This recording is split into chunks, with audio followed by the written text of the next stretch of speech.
Justice of the Student Government here on campus, and this is my partner. Hi everyone, my name is Julie Gutierrez, and I'm an associate justice, part of the judicial branch.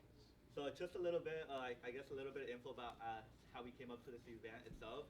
So my branch, which is the judicial branch, we decided that we thought it was appropriate for our students here on campus, both middle college and both Santa Ana College, to meet their vice presidents and to see who it is running their campus.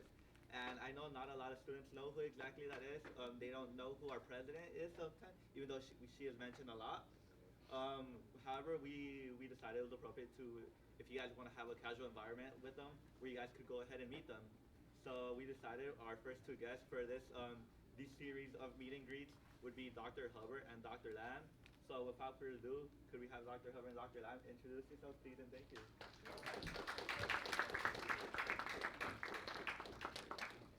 Hello, how are you? Morning, good morning. Is that good afternoon? No, it's good morning still. It's Good morning.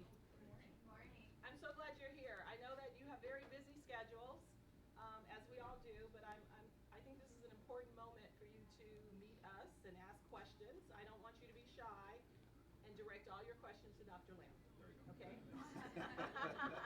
No, I'm kidding. I'm Dr. Hubbard. I'm the Vice President of Student Services, and I've met many of you because of a variety of different student events. I've been here for about 2 years. We started the same day. Yeah. And so we've been here for about 2 years, and as my role as the the Vice President of Student Services, I oversee everything from the point of entry, from admissions and records, through counseling and all the support services in between, until you graduate you do a grad app at the very end. So from the point of entry to your exit, you will find a variety of different student services available to you. So ultimately, my role is to serve students and support you. And so you'll see me throughout campus, you'll see me at your events. Some of those events that I've worked with your administrators or faculty in order for you to have on campus. I also look at funding and try and get funding for the events here on campus. So I do a variety of things, and I'm going to turn it to him. He's going to share a brief overview about his role, and then we're going to get into some of the questions as well.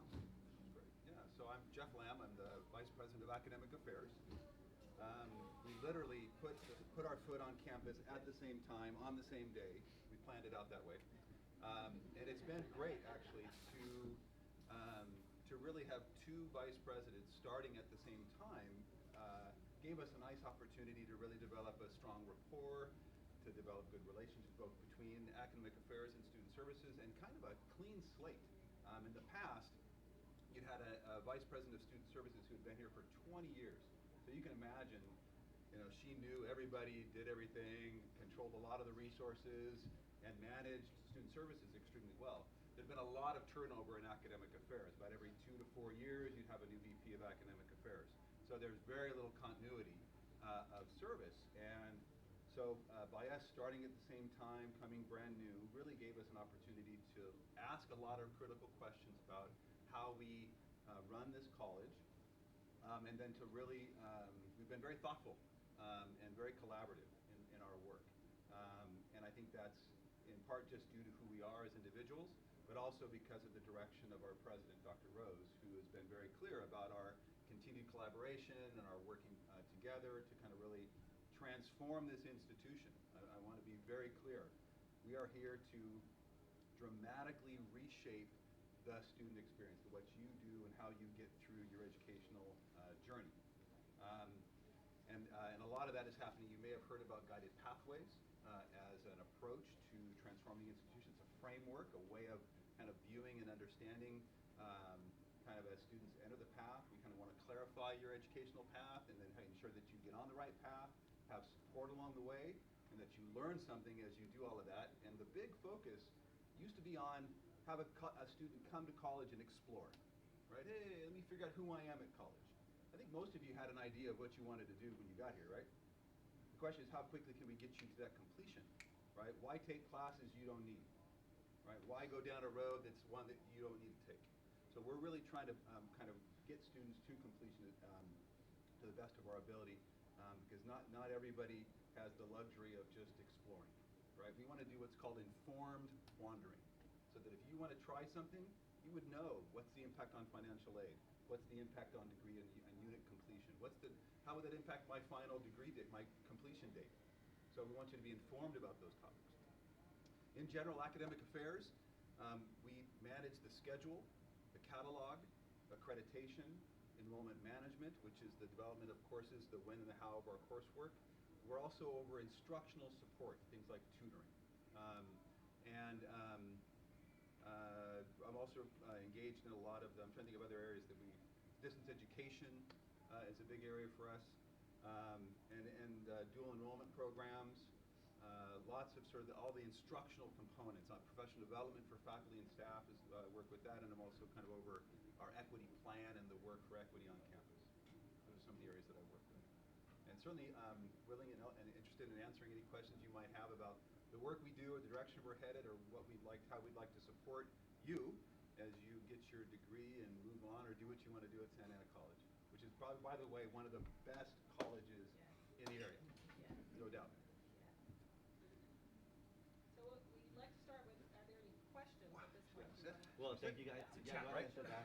Thank you guys so much for your guys' introduction. So like the way this I guess this whole like sort of meet and greet will play out is, so we're not gonna try to like bombard them with questions so much. So it's gonna be like more like 15 to 20 minutes about questions, and then we're gonna open up to the public and see if they have any questions. But the last 20 to 30 minute segment of it would just be very casual. If you guys want to talk to them one-on-one, personal basis, you guys are more than welcome to. But my first question is directed to Dr. Hubbard. I believe this is it's a topic that we are currently discussing in the associate student government, both in the executive branch and the legislative branch as well. Dr. Hubbard came to the associate student government about last week, 1 or 2 weeks ago, and she presented to us that there's going to be an increase in enrollment in the enrollment fee. So there's going to be a $2 increase in the health fee. So perhaps you'd like to talk a little bit more about that and what it is it ties. Sure. So in 2007, that was the last time we increased the health fees on campus here. That's a long time. Do you know how long? 13 years. That was the last time we increased the health fees here. So do you remember what the price of a movie ticket was 13 years ago? And it's probably increased since then, right? How much gas cost 13 years ago? And it's probably increased. We have the same expenses and increases that happen in the Health and Wellness Center. So the reason why I presented this proposal is because in 2018, when I first started, there was a directive from the State Chancellor's Office just informing us that you could increase your health fee by $1, and that was in 2018. When I first started here, I thought I didn't want to do that. I didn't want to ask the students to increase their health fees at the time because I had just started and I wanted to evaluate the services we provide in the Health and Wellness Center first.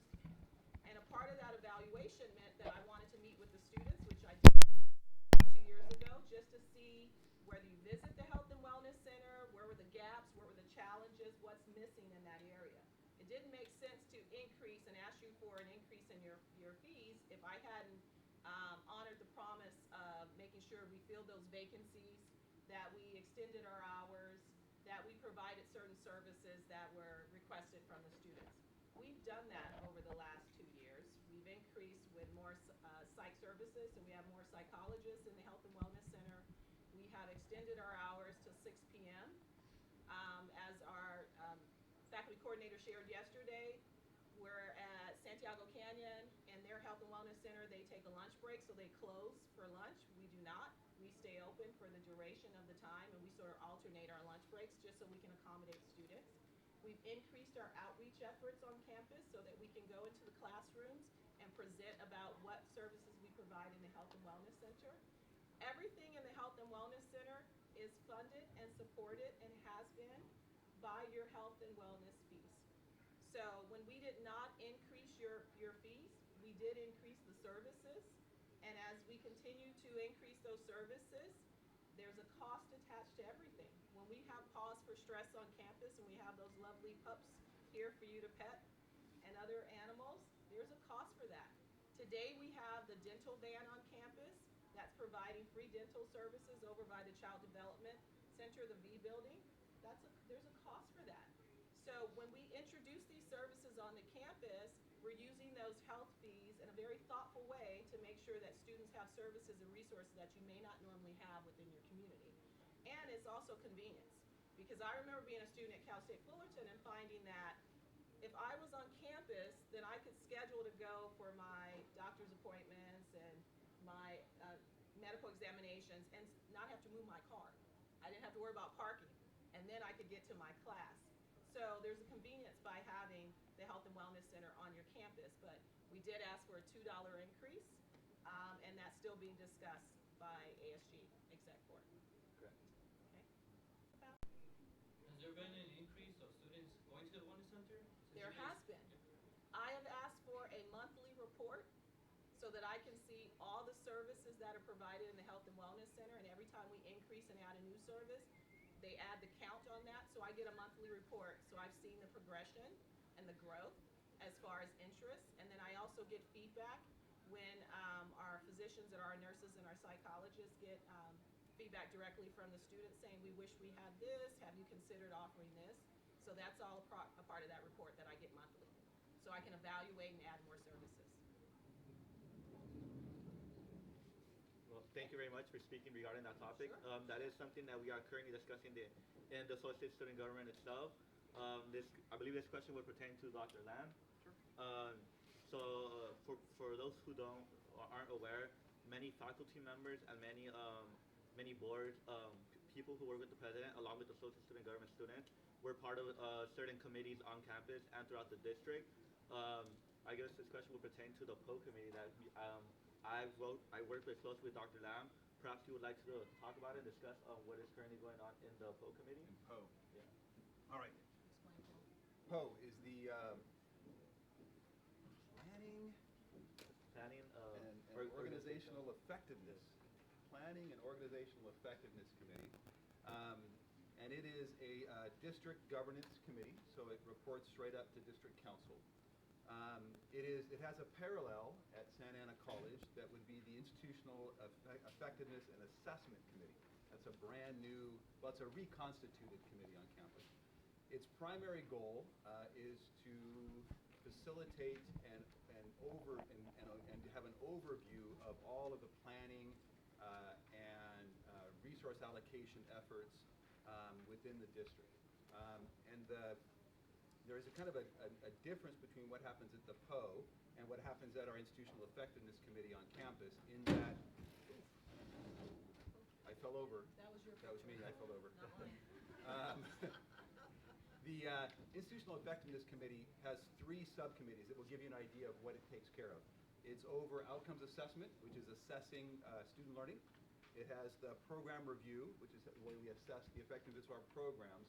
And it also has an accreditation subcommittee, which is the work we do to assess and evaluate how the college is doing to maintain our accreditation status. And so the PO, and I really feel for the students that end up on that particular committee, because it is one of the more complex ones, probably right there with also the Fiscal Resources Committee in terms of complexity. They tend to, I think it'd be interesting to have a conversation with ASG to talk about what kinds of preparation do we give students as they step onto these committees. Your voice is critical, but I feel like we talk so fast, we talk in such shorthand, we talk in acronyms all day long, right? IEPI, PRT, ACCJ. We do this all day long, and everybody understands very quickly what that means because they've been involved in it for years and years and years. As a student, you may barely kind of get a sense of it after your first committee, but then you're hopefully graduating and moving on. So then I think that the student understanding and the student engagement on those committees is so important. But like I know on the PO, for example, I try to stop and say, okay, PO, planning and organizational effectiveness, integrated planning, like what is it? So, but that committee, so I think that's an area for improvement, I think, within how the student voice on those committees in general. It'd be great to have an overview and a little bit of preparation for that because it gets complex. But currently PO just revisited some of the district's overall planning efforts. They did we have a strategic plan. They just did an update to that strategic plan. They're also involved with, we have a grant that's called an Institutional Effectiveness Partnership Initiative Grant. And we're working on enrollment management, predictive analytics, the integrated planning, and probably one more thing that I'm not remembering. That is really just trying to help the overall efficiencies of how we run the district. So that's kind of, I think, that helps, that gives you a little sense of the POE. But I would like to put a plug in to the ASG, really to underscore the importance of student voice on not only that committee, but really a lot of all the committees on campus. And I would almost put in a selfish pitch for those that are local to the campus, because we really do, your voice is really critical. And I know that, for example, with accreditation, we've just begun our regular, we have a regular accreditation report that's due in about 2 years, in spring of 2022. It would be helpful for us to have student voice on the accreditation work. In order to eat my own vegetables, I'd be willing to spend time on the front end with any student who's interested and give you an orientation to accreditation, to the different standards on the accreditation work, and the kinds of committees we have on going, and who to help you maybe get situated in the right area to do the right work, to give the most meaningful input on the accreditation report. Is that good? Yeah, thank you very much. And thank you, Dr. Lapp, for answering that. And we're gonna bounce it back. We're gonna keep bouncing it back to you as well. Good. Sorry about that. So I guess Stand right back up. the next topic of discussion would be the issue of guided pathways. As you guys are walking down the halls near where the old Johnson Center building was, you guys see a series of posters regarding your majors and majors and like certain criteria you guys want to perform in or perfect in. Well, from off the top of my head, one of them would be creative writing or changing our world. There's a certain name to it, but perhaps you would like to talk about how we're doing in guided pathways and how the school is directed to approaching that topic. Yeah, absolutely. And this is really going to be one where Dr. Hubbard will stand up, because this is, it's a joint venture that is not really happening in one particular area. So as I mentioned before, guided pathways is a framework. So a big picture step back is the State Chancellor's Office has created its strategic goals. And in those goals, there are things that you all can identify with. They want to see an increase in the number of students who complete degrees and certificates. So there's a completion component. They want to increase the number of students who transfer, right, both through getting the associate's degree for transfer and other degrees and transferring on to the four-year institutions. They want to see us do that with fewer units. So they want to have fewer accumulated units towards graduation, right? It's not, you should be 60 units, 65 units in and done here. But many students are up in the 80s and the 90s. And we would like for you to get through with fewer units. That's a lesser impact on your financial aid and a quicker time to completion. They're also looking at the attainment of the increases in median wage income and the job skills through career technical education programs. So the State Chancellor has said, and there's some metrics and some numbers and percentages of increases in those areas. In order to do that, they're recommending that we engage in this guided pathways framework. And there are the 4 pillars for guided pathways, and there will be a test. You want to, one, clarify the path. So what do you mean by clarifying the path? Right now, if someone said, hey, I want to get a degree in, right, your ability to, how quickly can you get there? Are all programs established in a way that would say, first semester, take these courses. Second semester, take these. Third, take these ones. Not all programs are set up with that kind of clarity. And not only for your degree, your core courses and your electives, but what about general education? Right? What gen ed courses would be best for you if you're going to become a psych major, or if you're going to go down auto, or if you're going to do, right? We want to really think about the clarifying the path in terms of clear curriculum pathways towards degree and certificate completion in all the spaces: associate degree for transfer, our local degrees, the IGETC patterns to the UCs, really clear pathways, so that when you start, you know exactly what I need to do next. I want to jump in there, because how student services is involved in clarifying the path is sometimes when students arrive, you're not quite sure what major, what your interest is, right? And so that's when we have the Super Strong, which is a new career interest inventory that we've been using.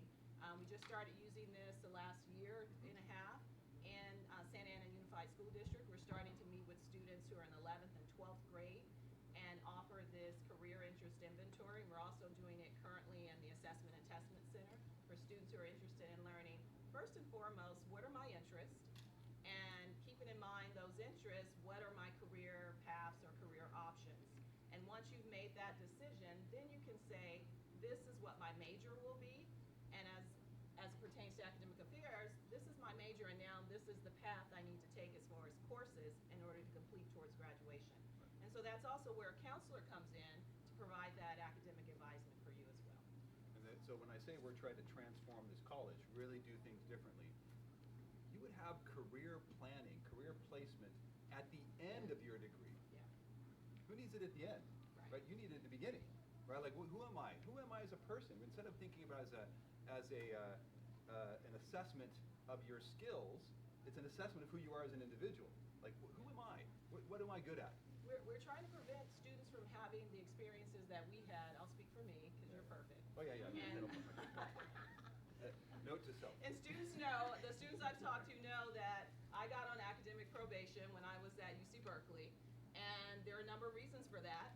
One is because I was unclear on what my major would be. People told me you needed to be computer science because that was the it thing at the time, so I jumped into that area, not knowing that it required a lot of math and a whole lot of subjects I wasn't interested in, right?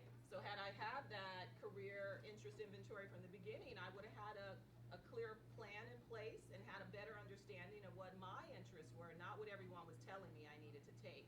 And so because of that, I got in trouble of taking classes that I wasn't prepared for, I wasn't interested in, I stopped going to.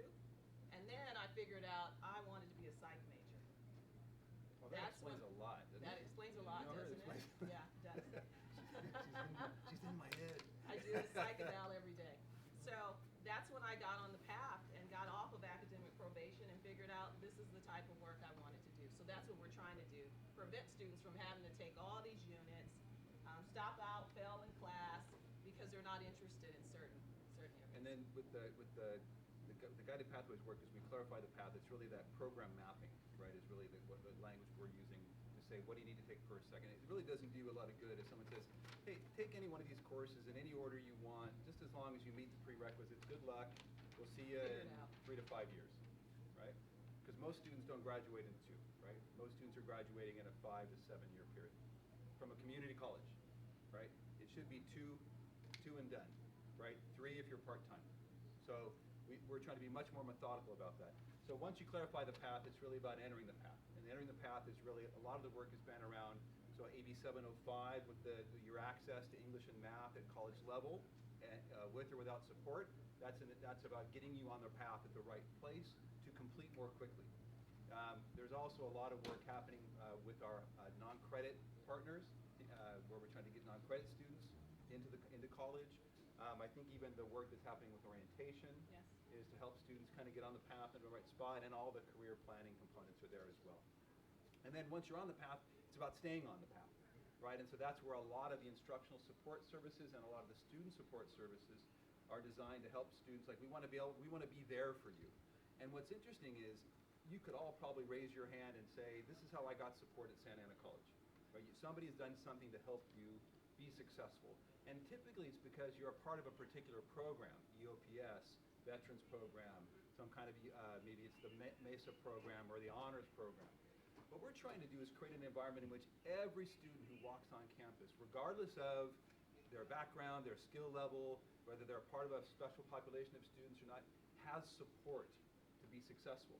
Right? We know enough already about what works that we should be trying to find ways of applying that across for all students. So one thing you're going to see in the fall semester, unless you're in child development or in library sciences, is a success team. And the success team is a group of faculty, staff, administrators, and students who will work to create a cohort of, like a group of, a community of learners together. And these success teams will have, and I'm going to not get them all, but it has a faculty lead, a counselor, a success coach, a career coach, a peer mentor, Financial aid specialist. and a financial aid specialist. So that's a group of 6 people who are going to be linked up either virtually through technology like a Canvas shell or through Starfish, which is a product we're bringing on board to have kind of a virtual meeting space and other things with Starfish.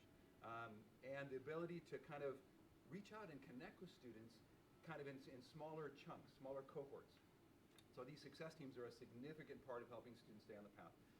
The last one is around ensuring learning is happening. And to be quite honest, this is a place where it is going to be, it's the biggest lift in many ways, and probably the hardest for colleges to shift their way of engaging the student learning experience. You know, the faculty, it's about faculty professional development, right? And it's about listening to students and about what they can tell us about what's effective for them to learn.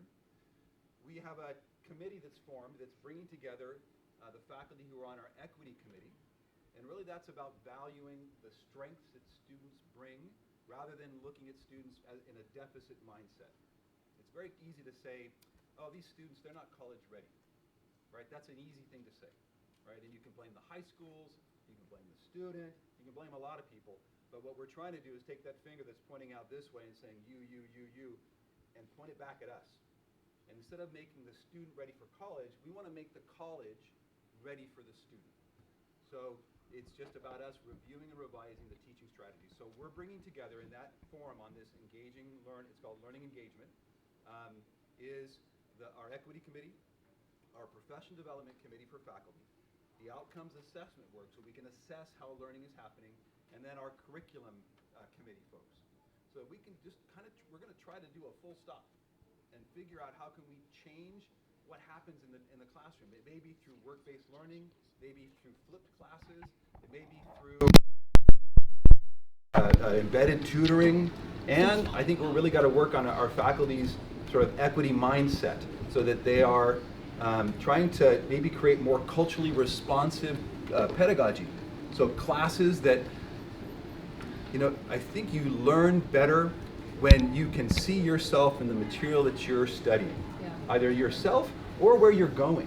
Like, this class matters for me because I want to be fill in the blank. So how is it that this course is going to help me be better at that thing? I want to share with you, when we're talking about equity, I want to make sure everyone's clear about equity. So I heard equity described this way to me, that if everyone has on a pair of shoes, right? But if we gave you the same size shoe, some of you would be uncomfortable. If everyone had to wear a size 5, right? I wear not a size 5. I would be in pain, right? But equity is making sure that you have what fits and meets your needs for your academic growth. So I don't want to wear a size 5. It's uncomfortable to me. I should have the resources and tools that will help me succeed and accomplish the goals that I have here at Santa Ana College. And so we're moving our instructional process, our student service process. We're really infusing equity throughout everything that we offer on campus to not meet just one standard of learning, but all the varied needs on campus. Okay, did that help? It also is a matter of us asking the question, why? Why do we do it that way? Why do we make a student wait in line for this? Why do we have a time frame for that? Why? Like, we're asking a lot of questions about why. And we're hoping to come up with answers. If you answer the question, well, it serves students best, then we keep doing it. If it serves my interest, because it's easier for me. It makes her job easier. Oh, it's too hard to do that. The technology gets in the way. Well, then we want to stop and say, no. If it's not serving the student, we don't want to do it anymore. It's that kind of approach. You mentioned about the pathways, and so what we have are these career and academic pathways, and there are 7 of them. And it's a way of grouping together. They used to call them meta majors or learning clusters. That's the idea of grouping together departments and divisions, or departments and disciplines, so that, and we're trying to come up with, based on educational plans and the program maps, building a schedule that will allow you to complete. How many people have had a problem getting into a class that they wanted to take? Right? So we don't want to do that anymore. I'd like to know ahead of time, where are you going? How can I then build a schedule that's based on where you tell me you're going? If I know your educational journey, You've said, I'm going to be a nursing major, I'm going to be a psychologist, I'm going to do this, and you've got an ed plan, and you've already figured out, I want to do this, this, this, and this. Well, I need to be able to build a schedule that can support that. So that you can, I mean, when I ask the question a year from now, how many people didn't get to a class they wanted, I'd only get half as many hands. And the year after that, half of those hands. The year after that, right, everyone's kind of got the guys. My goal is to build a schedule that I don't cut, right? I only add to it based on demand. So that's some of the thinking around guided pathways. And it is the most significant transformational experiences in California community colleges in the last 30 years. So it's a big endeavor. And we are at the cutting edge. We're a part of a 20 college, they're called the 20 demonstration colleges. If you check in with your colleagues at other community colleges, they're like, guided what? Good, who? What do you, what? And we're on the cutting edge of this. And I think it's going to give great benefit to the students at Santa Ana College. Thank you so much for that. That was very informative. Long one. Sorry about that. No problem. It's a long one, right? 2 more questions, and then we'll, go ahead. I also go to SEC, and I got an email this morning about their plan about coronavirus. What is SAC's plan, and why aren't they communicating to everyone in the district rather than just one college versus another? That's a great question. I'm not sure if, I mean, I know that they had a format that they wanted to go through. I will absolutely answer that question. I want to make sure that we're in line that's with totally your... fine. Going off the agenda is totally fine. Good. Yeah, Okay, good. So the district did, at the recent board meeting this week on Monday, share that the district does have a plan to address coronavirus. We have a very important meeting this Friday with all the managers and constituent groups who will be attending on Friday here on campus to further discuss this topic. We have a draft of a communication that's going out today to the Santa Ana community. And we're working with our Chancellor's Office and the Department of Public Health as well for the latest updates. Since this started in January, our Public Information Officer, Bryn Wall, has been sending out regular communications, not only to the internal staff, but through social media sites to update our students. We did do the postings throughout campus to provide some guidance and direction for you as well, but those details are forthcoming. Thank you so much for that response. This next question will pertain to both of you, since you guys both closely work with the president. How is it working with the president, and are there any projects that you guys are working currently at the school? So there were a couple of things that I was really excited about when I got offered the job at Santa Ana. For me, I grew up in Orange County. I was up in the Bay Area, so I grew up in Orange County. I'll be honest, I was really excited about the idea of coming back home to work and be near family. And I grew up surfing and started surfing again. It's just great. It's a lot of fun. So That being explains back, the ponytail. That's right. In part. So being back in Orange County was great. I also, interestingly enough, the guided pathways that the college was engaged in was really exciting for me. But the one that kind of just drew me right in was Dr. Rose. She is an individual that has a really great reputation across the state. I had a chance to meet her and interact with her on a couple of opportunities. I kind of know when there's somebody who gets it. She's a woman of incredible balance. She has a very good vision for the college. And I really like the way she empowers us, and I'm going to use this very purposely. She empowers us to be bold, to really take appropriate risks, to make changes. It's very easy when you're an administrator because of everything that goes on. You can lose your job in a minute. You take a risk, and sometimes you get your hand slapped. If you got to check with everybody before you. Dr. Rose is about being bold and taking appropriate risks, and I think that has been. We're usually very risk averse, and that she's really taught us and is really mentoring us to lean into that change, and I really appreciate that. I would also add that she is student-centered first. All day long. All day long. Yeah, Every all day long. single conversation we have is about what do the students think? Did you get the students' input on this? Do we have a student voice presence in making these decisions? She is truly student-centered first, and that was one of the things that drew me to want to work for Santa Ana College, was being under her leadership and knowing that she has a heart for students and a passion for students and wanting you to thrive far beyond Santa Ana College. She is ever a champion for students and wanting you to succeed. Whether it is here at SAC or if you choose to then transition to Cal State Fullerton, go Titans. I always have to put that in wait a there. second. Or Long Beach State. Or Long Beach State or Long Beach No, State. no. Yeah. Good. More of that. Good. Yeah, now She is definitely committed for students first. And so that is a message that it's very present in our president's cabinet when we have discussions about how we're going to move this college forward. It is really about what is in the best interest of you. And it's not, sometimes when you say student, like when I look across when I got this room, most of you are between 18 and 24, 25, right? Some are a little older than that. But she's really contemplates students not as that, just as this population. I mean, we at Santa Ana College we serve students who from literally almost from 8 to 80. I mean, we serve a broad spectrum of learners with many different interests. And so she recognized, I think through her own experiences, if she ever has a chance to tell you her own story, it's about second chances and third chances and coming back strong and being an adult learner and recognizing that, and I'm sure as many of you, that not everybody can dedicate themselves full-time to school. Many of you are working, right? Maybe you're working one job, not just one job, but sometimes two jobs. And as you're trying to juggle two jobs plus family responsibilities, friends, the time that takes, that your needs are very different than someone who can dedicate themselves. I'm going to school full time all day, right? No. So she's really mindful about that, and I really appreciate her kind of, hey, don't forget. And it is the case, and I've spoken with her a couple of times on this because. Sometimes when you're in a position where you have to make decisions on topics and you're kind of, the buck stops with you. I don't know about you, but someone comes to you and they say one thing and you're like, boy, that makes perfect sense to me. And then someone comes to you and says it feels like the total opposite, but you listen to like, that makes perfect sense to me too.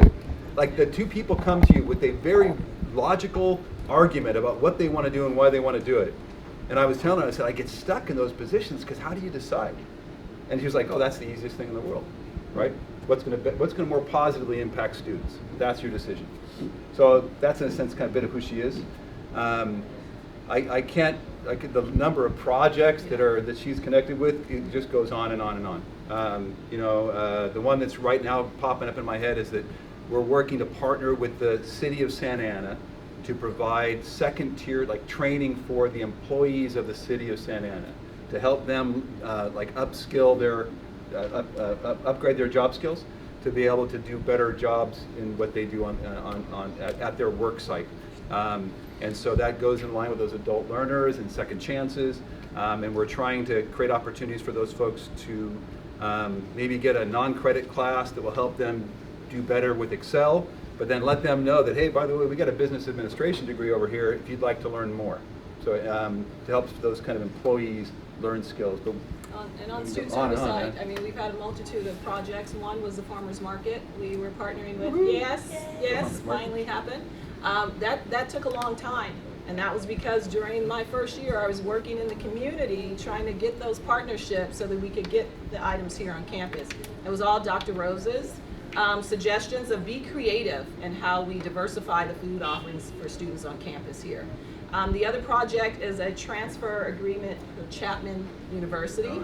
We're going to have a big signing day for transfer agreement that we have underway. And we're going to have a signing agreement, signing day in April.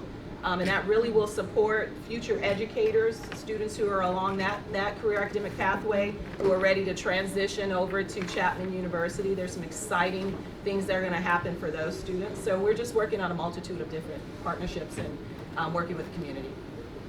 Thank you very much. The last question, and then we'll go ahead and open up to the public forum. If you guys, quick little biography from your first career job to what led you to Santa Ana College. So now my first job, right? Good. I can tell you my first job. My first job was I worked in the mall, in Hawthorne Mall. I worked for, yes I did. I worked for a clothing store because I wanted to be cute. And my mother said, if you want to go to the prom, you need to get a job. Because she couldn't continue to, support my shopping habit. So that was my first job. I'm not surprised by this. Not surprised by this. Not It's very surprised by telling. this at all. Very telling.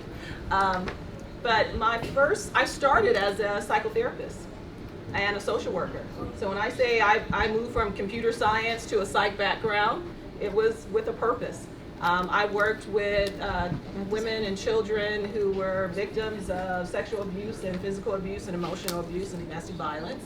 And I continued working in that community for a number of years, and then went on to K-12 schools where I oversaw grants and student service opportunities for Long Beach Unified School District before I then entered into higher education. First job. Well, I just want to, we've compared notes on this topic already once, and I own Oh gosh. 7 pairs of shoes. No. I have 7 pairs of shoes. How many pairs of shoes do you own? Stop it. Stop it. He didn't even know what DSW was. Yeah. I know. Right. Look at our faces. Right? Like, wait, what? Yeah, I know, had to I'm sorry. introduce him to Yeah, it. but I have to, I can be taught on this topic. So my very first job was working as a janitor at our local elementary school, the same elementary school that I went to. I was 15, barely 15 and a half, and got a job as a janitor, helping to clean classrooms early on.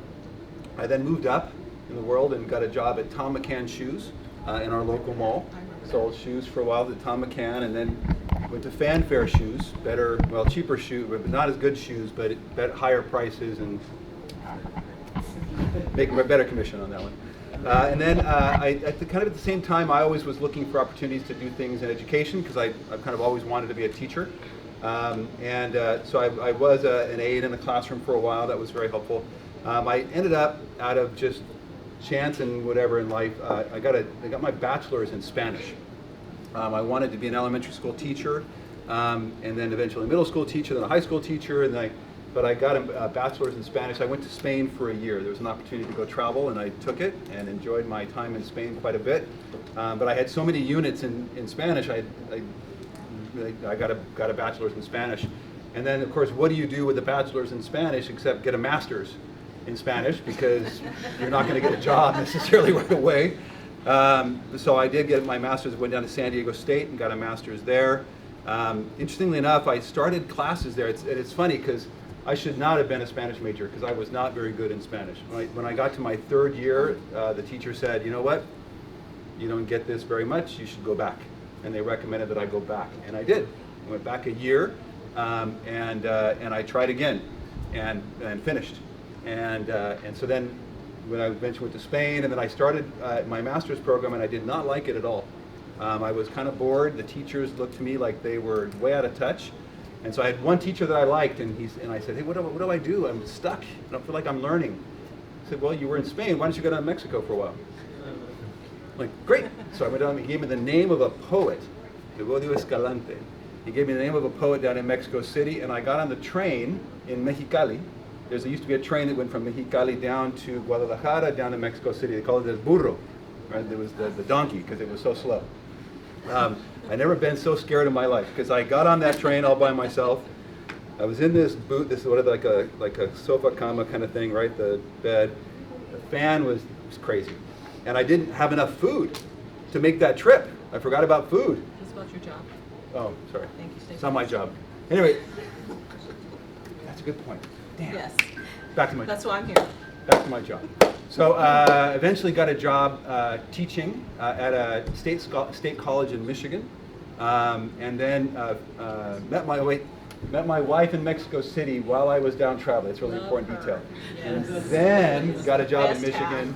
and then eventually came back to work at a community college in Southern California, teaching Spanish the whole time. Eventually got into administration. This is the boring part. There was a much more interesting story on the way to Mexico, but it's out now. And then became a dean at a couple of different colleges, and eventually a dean up in Oakland at Merritt College, home of the Black Panther. Later on, if you want to hear the story about on the train in Mexico City, come and ask me, I'll tell you later. We thank you guys so much for your time. We understand you guys are very busy people. It was very hard, I guess, seeing what day fits best in our schedule and your schedule as well. It's good. We thank you guys so much. So we're gonna go ahead and open up to the public, and then we're gonna go ahead and then finish off from there. Sure. So if you guys have any questions, you guys are more than free to ask. I do. Would you agree with the notion that students have to know what they want to do in order to be prepared for college? So that's interesting. I think it helps. It helps if you know exactly. I mean, I think some of us are very fortunate that you kind of wake up, you've known always what you want to do, and you have a very clear goal, and you get there, and things work out just great. I think a lot of times you think you have an idea what you. I think my own experience and my children's experience would be that you kind of know what you don't want to do. I'm not very good at that. All right, I'm not good at that yet, and so I want to go in this direction. So I think it's very helpful if you can have experiences along the way, either through self-assessment, something like our Strength Quest type, our super strong inventory, or through some job experiences that give you a little bit of what's out there for you. And I think it's a matter of honing in what you don't want to do, and then getting experiences that allow you to kind of do what you'd like to do. So, and we talked about the topic before you came in of informed wandering. The idea that a student should be able to explore, but we want them to know exactly what happens as they explore. What's the impact on the total number of units you're going to take, your financial aid, your date to complete? Because some folks, they know exactly what they want to do, so why have them do a whole lot of exploration? They know it. Just go. Let's support that. And the only reason I ask is because of AB 705. Correct. And we took away, well, not we, but the State. state Yeah. chancellor's office Legislature. took away prerequisites. So for students who are new and don't know what they want to do, or students who aren't sure they really like school, go into college level ready English courses or math courses, what would you say to them? So I'm going to take a big picture view on this, right? I'm going to appreciate that you have an individual experience for yourself and others. So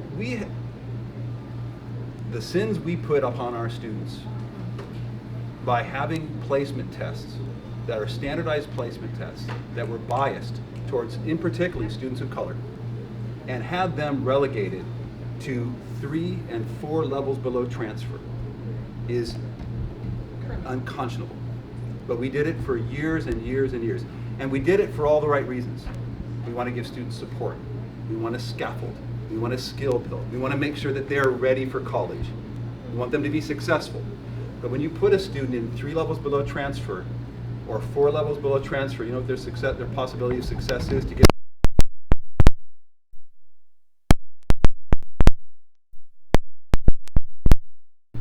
So while telling a student, if you took English in high school and you passed English in high school and you took that college prep class for English for high school and you did well in it, why would I tell you, take this test and I'm going to knock you down 2 levels? Right. And the time it takes for you to take those classes also eats away at your financial aid. So while I recognize that it is a challenge for faculty and students alike to sort of jump into that college level English class, and we do not have, I'm going to be very honest with you all, we don't have the total answer for what will help a student be successful as they are refreshing their knowledge, right? Because it's not that you don't know it, it's that you're refreshing your knowledge on that topic. How do we help you refresh your understanding of that material so that you can be successful in that class? We are still working that out. We're doing embedded tutoring, we're doing co-curricular stuff, we're thinking about, you know, I'm sending faculty up and down the state for professional development to come back with good ideas. We're monitoring what works. I mean, we're throwing a lot of jello at the wall here to see what sticks.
but the maintenance in terms of like the restrooms and whatnot, like how is that being helped? Like, Especially with the coronavirus as well. yeah, because yeah. Well, as far as the maintenance, I think we're gonna have a future forum opportunity for the Vice President of Administrative Services who oversees that area. So that would be a great question for him. But I know when we send the message out about coronavirus, we've had some discussions. We had a meeting yesterday, President's Cabinet, a debriefing about facilities, and they have been ramping up the cleaning on campus, and we've been ordering as we can more sanitizing stations and equipment and so forth. But So that, and I think we might as well sort of jump into that topic a little more fully, since I can tell it's of interest to everybody. So Dr. Hubbard has already underscored for everybody that, we are a college within a district, and we are a district that lives within a county, right? And so as a college, we are coming up with our responses to the coronavirus, but we also have to work within a district, so we're trying to coordinate across campuses. I'm actually surprised that SEC sent something out because it was supposed to come through district. I was surprised, like, hey, we talked about the district sending out a single message. so it's a consistent message. I'm like, what's going on? Why is SEC sending out a message? We were told, wait, we're gonna do this together. So that's a bit of a surprise. I have to talk to somebody over at SEC. Find out what's going on. But we're also really taking a lot of direction from the county, the public health, right? Because they're the folks who are gonna give direction, and they're the experts in this field, right? The state chancellor's office is also given direction about what are they calling the mass events? Yes. With lots of people coming together for a single thing, kind of like a play or a football game. Because we do not have any reported cases, there's no one on campus who has a reported case, a confirmed case of coronavirus. There's no one, I think there's one person in the entire county who has a reported case of coronavirus. There are sort of precautionary measures, but it's not a full stop, right? This is not a run for the hills and everyone goes screaming, yelling down the street and covering your face with everything you got. We are trying to take a measured approach, and there are certain precautionary measures. Washing your hands, keeping kind of some distance, maybe doing a little more fist pumping rather than handshaking. Once you shake someone's hand, don't touch your face, right? Keep distances.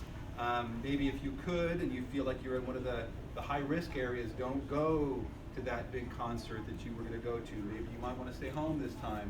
But I think it's, and we are, on the back end, we are working up contingency plans. If for some reason, down the road, we're in the position of, say, Sierra College, up near Sacramento, where there are several confirmed cases, right? So a lot of the folks that are from, there's a retirement community there, and the virus has hit that community. So in Sierra College, they're exercising extreme caution, and they are coming up with a plan to, and it's not really even a closure, it's more of a suspending instruction kind of on that day-to-day format. So we're going to be developing a contingency plan if we had to convert our instruction to some online formats or some limited content, right? Yes, ma'am. I'm sorry, this gentleman's had his question before. So we'll get time, so I want to make sure he has one or an two opportunity questions to more, ask and then it, we'll then go I'll ahead come and back. call it. So you mentioned earlier about Santa Ana College being ready for the student versus the student being ready for Santa Ana College. Correct. So does Santa Ana College plan, or do they currently already have any mandates that require professors to implement any campus learning versus traditionally showing up to a classroom? Oh, like a flipped classroom. Yes. Right.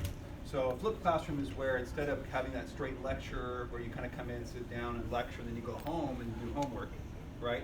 It's where hey, let me give you that lecture, that module, maybe at home in an online format, and then you come to class and you practice the skills, a little more hands-on. I think I meant more on the campus itself versus coming to the classroom itself, like mandating that professors have 2 to 3 classes held outside on campus.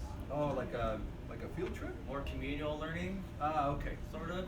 That's So the right the word mandate is a big strong Big, one. strong, Yeah, I can encourage all kinds of instructional opportunities for faculty, and I rely on them as their chief instructional officer I rely on them and their expertise to determine for me when that actually has the best impact. So if you imagine all the allied health programs have clinicals.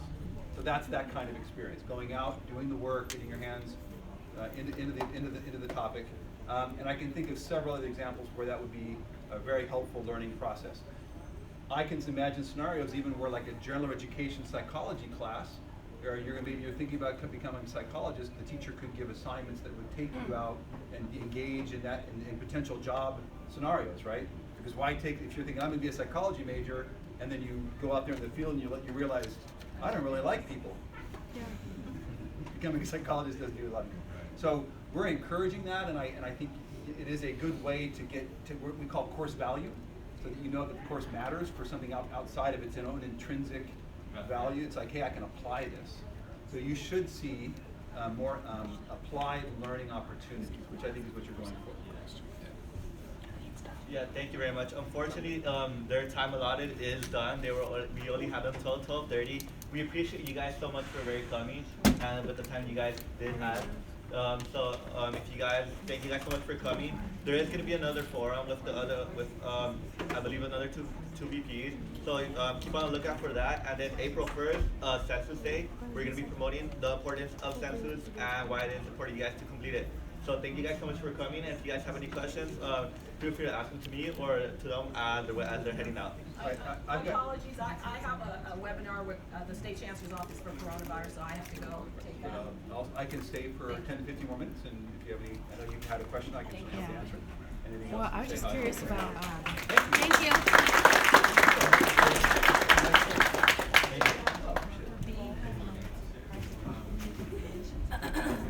I was just curious because since you said that the district is taking a measured approach, then why is SEC telling me, like, informing me what the CDC is saying and that I'm allowed to stay home when SAC isn't telling me that? Because I feel like that's not really saying the school's